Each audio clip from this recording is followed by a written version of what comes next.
This Guy's Garage. Like and subscribe. Is MP Chong. You have 6 minutes. Thank you, Mr. Chair. Thank you, Ambassador, for appearing in front of us today. I wish you well in your new post. You mentioned in your opening comments that Ukraine needs more military aid, in particular air defense and ammunition. General Wayne Eyre, earlier, about a month ago, in front of the Defense Committee, testified that the federal government has yet to reach a deal to increase output of artillery rounds, particularly the most used ammunition, which is the 155 millimeter ammunition used by Canada's M777 howitzers. Can you tell us if there is an imminent plan to increase that ammunition production in Canada in order to assist Ukraine in its war efforts? Mr. Chairperson, I am actually not aware of the details of the commitment that Canada has made in terms of the production of ammunition to Ukraine. Okay, thank you. Minister, the Minister of National Defence reaffirmed that, quote, Canada will continue to support Ukraine for as long as it takes, end quote. At what point would Canada consider the goals that have informed its support for Ukraine to have been fulfilled?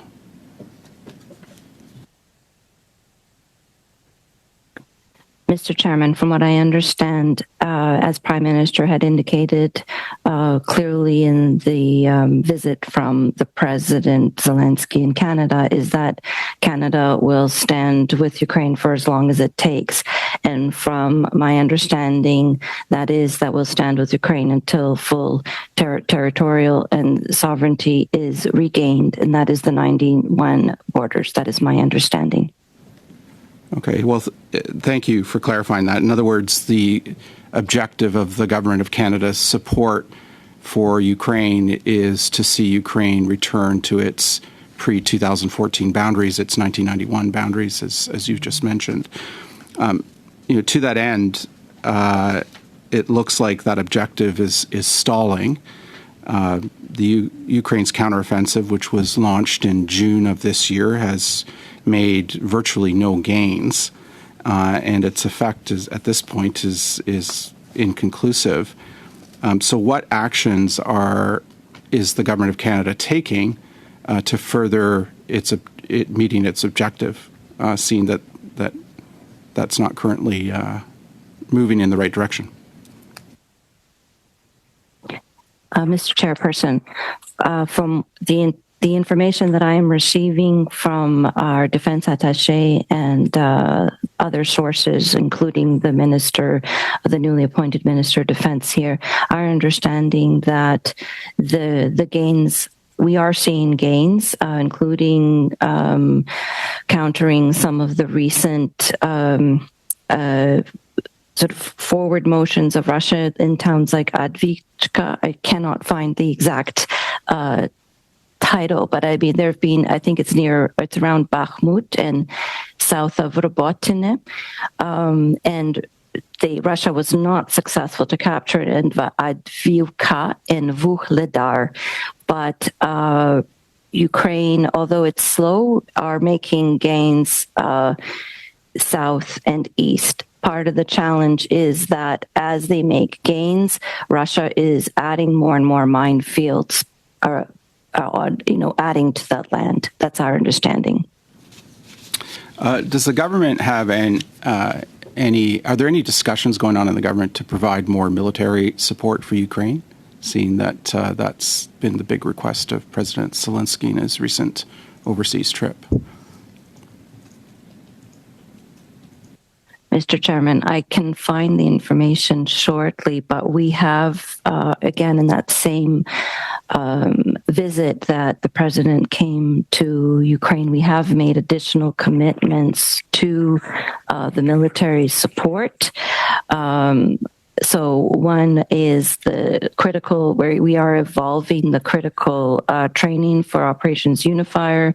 We are providing support in terms of like adding to other donors as well, support to the F-16 program, which I understand begins in January 2024. We are also supporting support to cybersecurity needs. And I understand that there were armored vehicle commitment, and I cannot find the exact source, but I believe it's $650 million Canadian dollars worth of armored vehicles that will be beginning production in London, Ontario. Those are some of the things that run off the base. I could get more if you would like Thank you, more Ambassador. information. I just have two other quick questions. You mentioned in your opening statement that some 20,000 Ukrainian children have been taken out of Ukraine into Russia. My first question is, does the government assess the abduction of those 20,000 children as war crimes under international humanitarian law? Mr. Chairperson, I'm not an expert in this area, but what I've been told, and I sit on the peace formula working groups related to this, and my understanding is that that they are making a case that this already, so I believe that this has already been found to be a war criminal by Miss. I'm short on time, so I just want to ask you a second quick question. Yes. Quick question, just on the civilian casualties. You mentioned civilian casualties. There have been roughly 27,500 civilian casualties in Ukraine, as reported by reputable sources. Does the government assess that all of those are war crimes? So to answer your first question, detained children have been, I believe, considered a war crime, and there's an arrest warrant for Mr. Putin. I think that there is a current case being built up in terms of the civilians actively right now, including the ICC, which Canada supports. Thank you. On October 30th, in the Times Magazine, the Ukrainian president said that he was concerned about the Israeli and Palestinian conflict, that the impact this would have on the world geopolitical stage. And he was fearing that the Ukrainian conflict might be forgotten by the international community, given the importance or the scale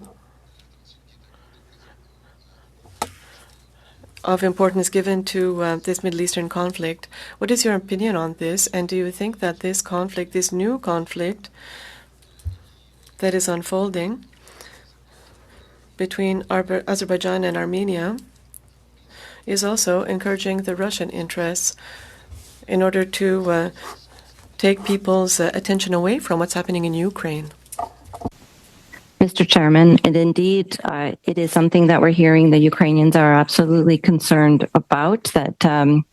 But we're also hearing, and I hear that too, that key international partners indicate the situation in Israel will not affect their steadfast support for Ukraine, including the U.S. Secretary of Defense Lloyd Austin, who assured President Zelensky that U.S. will continue to provide Ukraine with necessary support without interruption, as well as the U.S. National Security Advisor Jake Sullivan said that the U.S. can provide aid to both Ukraine and Israel, as well as the European Commission has stated situation in Israel will not lead to decreased support to Ukraine.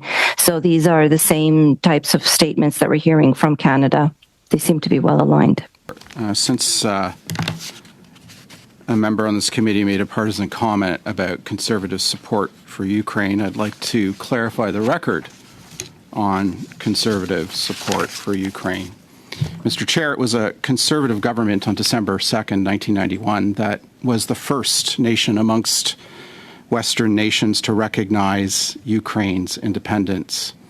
It was a conservative government under Prime Minister Stephen Harper that negotiated the current Canada-Ukraine free trade deal that is currently in place. It was the same conservative government that initiated Operation Unifier, that I would note that the opposition voted against at the time in funding, Operation Unifier being critical in ensuring that Ukraine's military was prepared for the Russian invasion. In fact, many people were surprised by how Ukraine fought back when Russia began its invasion in February of last year, and many people have attributed the strength of Ukraine's armed forces to that Operation Unifier that was initiated under Conservative government. It was the same Conservative government, I would remind members of this committee, that changed the G8 to the G7.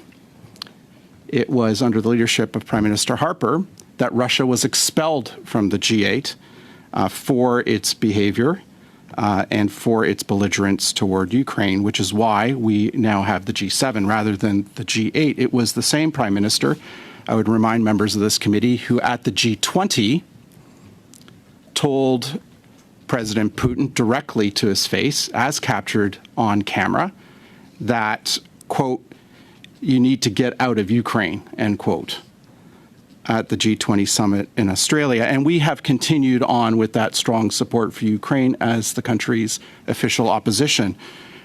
We, in this parliament, made numerous calls on the government in 2021 and early 2022 to provide lethal military equipment to Ukraine, a call for action that the government refused to uphold.